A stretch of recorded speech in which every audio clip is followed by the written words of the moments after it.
Ayun oh. Kung kakainin mo to, ganto-ganto lang kinakamay ha. Ang sarap. Ayun oh. Ganyan tamang pagkain dito.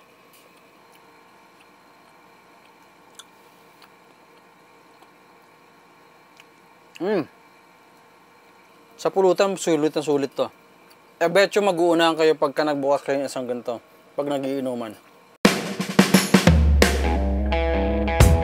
What's up guys? What's up mga kaaro? Welcome back dito sa ating channel. In today's episode, this time, titikim tayo ng isang pagkain na sobrang favorite ko. Ang problema nga lang dati, natitikman ko lang to pagka meron tayong kamag-anak or kakilala na nanggagaling sa US, nagpapabili pa ako para matikman dito. Back then, nung hindi ko alam na meron na rin pala dito sa Pilipinas ito. But I am very thankful na available na rin ito sa Pilipinas dahil hindi na natin kailangang magpabili nga sa US o kung saan sa mang parte ng Pilipinas. This is a beef jerky at ang pangalan ng brand is Charqui.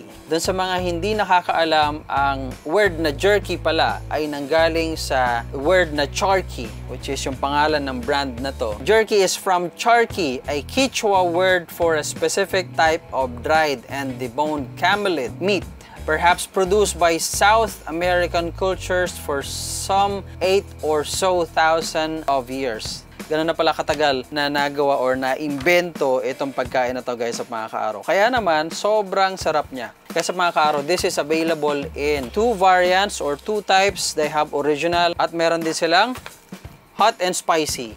Now, titikman natin to at sasabihin ko sa inyo kung alin ang mas gusto ko. So, let's go. Unahin natin yung original. First nga pala, let me tell you na I like kung anong ginamit nila na packaging. I think po pwede mo i-recycle to. Kasi ziplock siya, as you can see. And then, po pwede mo na siyang punitin. Isang gustong-gusto ko rito sa pagkain na to is that pwede mo siyang kainin or gawing snack kung saan-saan. Pwedeng nasa school ka, nasa gym, nasa office, kung ikaw nag-mountain hiking, pag tayo nagmumotor, especially pagka kailangan nating kumuha ng mabilis na pagkain. Ito pwede sa atin. Lalo na sa ating mga nagmumotor. Ay, nako. Wow! Ayun oh. Kung kakainin mo to, ganto-ganto lang kinakamay ha. Ang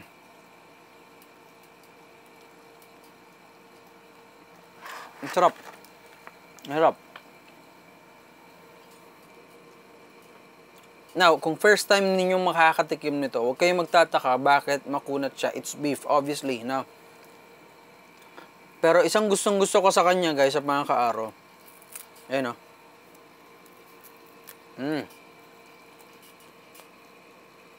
Ganyan tamang pagkain dito. Kinakamay.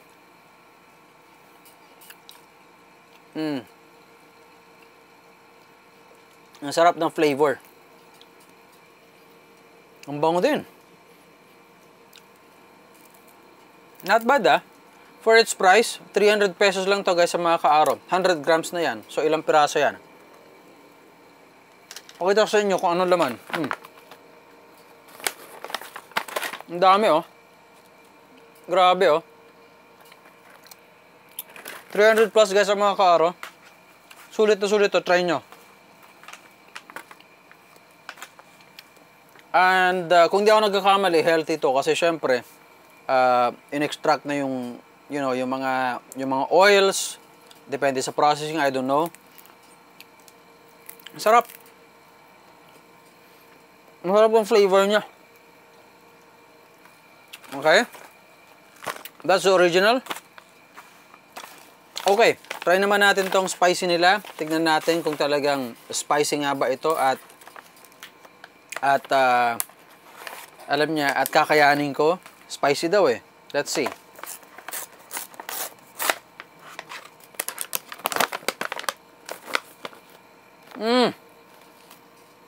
Oh, spicy nga.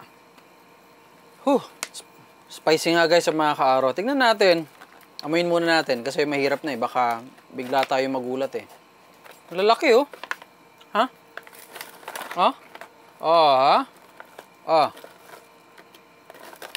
Oh. Hulog. Oh. Mm.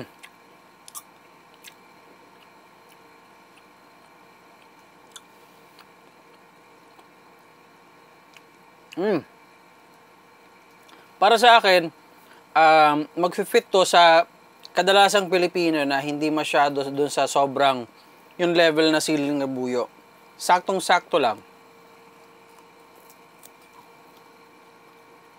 Ang pagiging spicy niya. Ayos na ayos. Mm. Mm. Alam nyo, favorite ko pala to. Naalala ko, madalas namin ginagawang pulutan to guys sa mga kaaro. Sa pulutan, sulit na sulit to. I bet you mag-uunahan kayo pagka nagbukas kayo ng isang ganito. Pag nagiinuman. Sorry, hindi naman masyadong puno yung ano ko ha. Sobrang sarap kasi. Mmm. Bawal lang eh, pero sasabihin ko sana ng beer dito.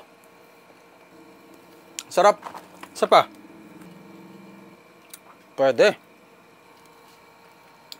Teka, tapusin ko lang to bago ko ituloy ha. Sarap eh. Mmm.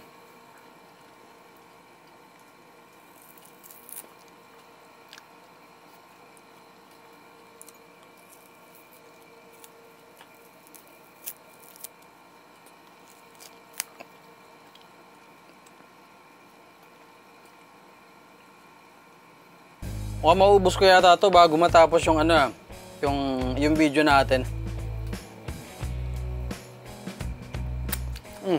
Tinga ako. Sarap. Okay guys, mga kaaro. So ito ang final review ko sa kanya. Okay. Well, so far so good, no? Yung original sa mga babae, ito i-recommend ko sa inyo. I'm sure magugustuhan nyo to. Pwede itong isabay sa pagkain or sa kanin. Pwede ng ulam to, no? Sa mga inuman, mamili na kayo kahit alin, pwede naman. Pero kung ako tatanungin, mas gusto ko to kasi nga mas gusto ko may konting sipa. Pero kung may mga bata kayo sa bahay, baka ito pwede sa kanila. Kaya sa mga karo, try nyo. I think hindi kayo magsisisi.